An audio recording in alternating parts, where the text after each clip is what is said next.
Dragon Ball Super is often criticized for its extreme power scaling. Characters achieve new power levels or transformations seemingly out of nowhere. This phenomenon is frequently cited as a departure from the original Dragon Ball series' more grounded progression of strength. However, this perspective overlooks the fact that Dragon Ball Z, particularly during the Buu saga, introduced many of the dramatic power leaps that set the stage for what we see in Dragon Ball Super. Today, I aim to make these subtle connections and foreshadowing of what's to come, so sit back and enjoy. The most striking and prevalent example of this insane power scaling in Dragon Ball Super emerges right from the very first arc. Here, Goku manages to integrate the power of the Super Saiyan God into his base form and Super Saiyan form. This development is particularly astonishing because it suggests that Goku and even his Super Saiyan form would be stronger than Vegeta in his Super Saiyan 3 form, a staggering leap in power compared to previous arcs. Goku himself acknowledges that fusion wouldn't have been enough to defeat Beerus. This is noteworthy admission, especially when considering that before Goku and Vegeta fused into Vegito during the Buu saga, Goku was uncertain if the fusion would be sufficient to defeat Buuhan. Having experienced the fusion, Goku should have a more accurate understanding of the strength that the fusion imparts into him and Vegeta. Therefore, his statement about the fusion's inadequacy against Beerus holds significant weight.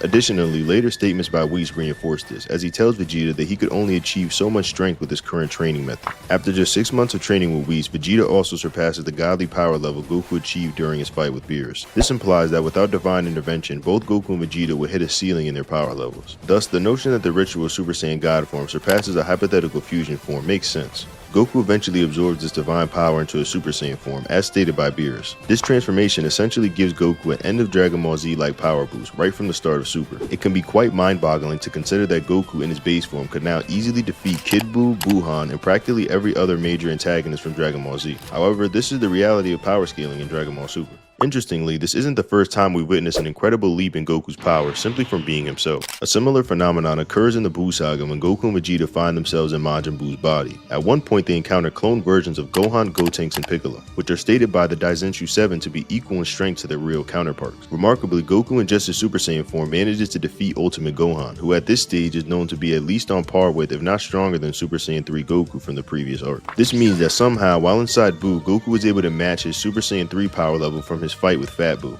all while remaining in his Super Saiyan form. Similarly, Vegeta must have reached a significant power boost to be able to contend with Piccolo and Super Saiyan 3 Gotenks. This is particularly impressive considering that Gotenks at this point is stronger than the Fat Buu who previously overwhelmed Vegeta in his Majin form, a form that supposedly unleashed his full potential. The only plausible explanation for this dramatic increase in power for Goku and Vegeta might be the Zenkai boost they received from fusing into Vegeta. However, unlike Goku absorbing the power of the Super Saiyan God, we don't get a concrete explanation for this power-up. It's just left to the audience's interpretation. While this isn't a monumental leap as a fusion level boost, it's still significant. Prior to this, Goku didn't even believe he could defeat Super Buu, even with the Super Saiyan 3 form. Ultimate Gohan, on the other hand, was clearly strong enough to defeat Super Buu. Now Goku, in just his Super Saiyan form, appears to be theoretically capable of defeating both Ultimate Gohan and the Super Buu who fought him. This instance marks the beginning of the wild power scaling that has become a hallmark of the series. Another major factor in the escalation of power levels was the introduction of Goten and Trunks. These young Saiyan prodigies were the inspiration for Vegeta's famous line about a Super Saiyan bargain sale.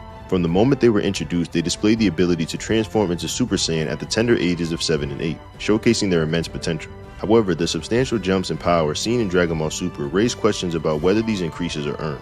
Some of the most controversial characters in the series, such as Kale and Caulifla, face criticism for their seemingly effortless raise in strength. Unlike Goku, Vegeta, and Gohan, whose transformations into Super Saiyans were marked by significant hardships and personal growth, Kale and Caulifla appeared to gain their powers with minimal struggle. Goku became a Super Saiyan after surpassing his entire race and witnessing the death of his best friend for the second time. Vegeta had to relinquish his Saiyan pride, the only one thing keeping him sane throughout his difficult life.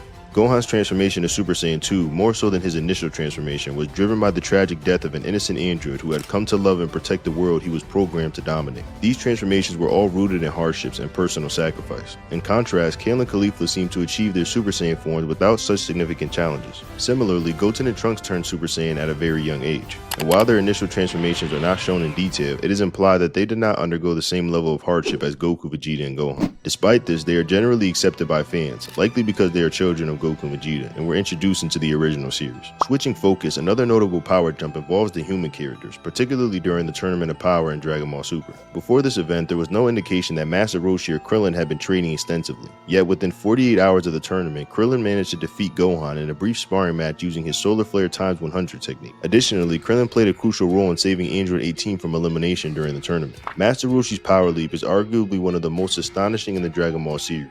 In Dragon Ball Super, he is portrayed as comparable to base Goku when at full power, and significantly stronger than Tien. This is particularly surprising considering Roshi's earlier admission in Dragon Ball that he couldn't match Tien's strength. At that time, Tien was already a formidable fighter, capable of holding a semi-perfect cell and deflecting Buu-Tanks' attacks during the Buu saga. Despite not appearing to train much, if at all, Roshi manages to withstand attacks from Jiren in the manga and apply pressure on Frost in the anime. Frost, a character who scales above God Goku during his battle with Beerus, serves as a benchmark for Roshi's unprecedented power. A similar power escalation could be observed during the Buu saga. Krillin, who hadn't trained for 7 years and settled into family life, and Yamcha, who had been largely irrelevant for a long time, both demonstrated significant power. In the Buu saga anime, they are depicted as well being above full power Frieza and potentially on par with Super Saiyan Goku from Namek, or possibly more. This assessment is supported by their actions in Otherworld after being killed by Super Buu. In Otherworld, they fight some of the universe's top warriors, including Olibu, who is considered the Hercules of Dragon Ball. Yamcha defeats Olibu with relative ease, a notable feat given Olibu's impressive capabilities. In the Otherworld tournament, Olibu performed better against a suppressed Pikkon than Frieza and King Cold did, who were effortlessly defeated by Pikkon. Although Pikkon eventually defeats Olibu, it was through a ring out rather than overpowering him. This places Yamcha, and by association Krillin, above the likes of Frieza and King Cold, given that Krillin spars with Yamcha without easily being overpowered. Before the Buu saga, neither Yamcha nor Krillin had shown feats that would place them above Frieza, despite their years of training. The sudden jump in power is reflective of the power scaling dynamics that have become a hallmark of the Dragon Ball series. Near the end of the Buu saga, Goku and Vegeta remove Mr. Buu from Super Buu, causing him to undergo a transformation that eventually results in the original Majin Buu, known to many fans as Kid Buu, returning.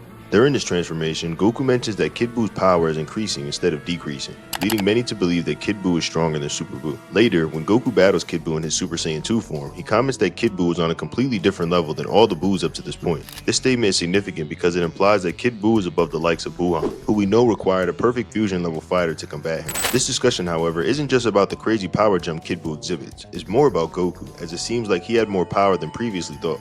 If Kid Buu is indeed stronger than Buuhan, this means that Super Saiyan 3 Goku scales to a strength similar to Buuhan, as he was able to go toe-to-toe with Kid Buu. Goku only tired himself out due to the immense strain of maintaining Super Saiyan 3 while alive, but while he was able to fight, he held his own against Kid Buu. Goku even tells Vegeta that if he fought Kid Buu with full power from the beginning, he would have been able to defeat him, but he held back to give Vegeta a chance to fight.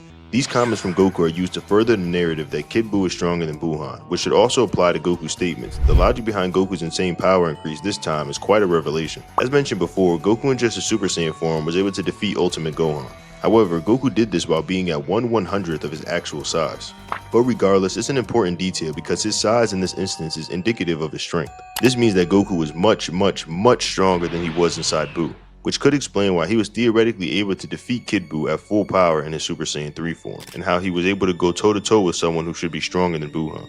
If all this is true, it's definitely some Dragon Ball Super-esque power scaling if I've ever seen it. Of course, nothing stops Goku's incredible growth in the Tournament of Power. Did you know that in his final fight with Jiren alongside Frieza and Android 17, a tired, battle-damaged base form Goku was stronger than Vegito Blue from the Goku Black arc? Well, he was. If you made it this far in the video, leave a comment with your thoughts on this unbelievable power scaling.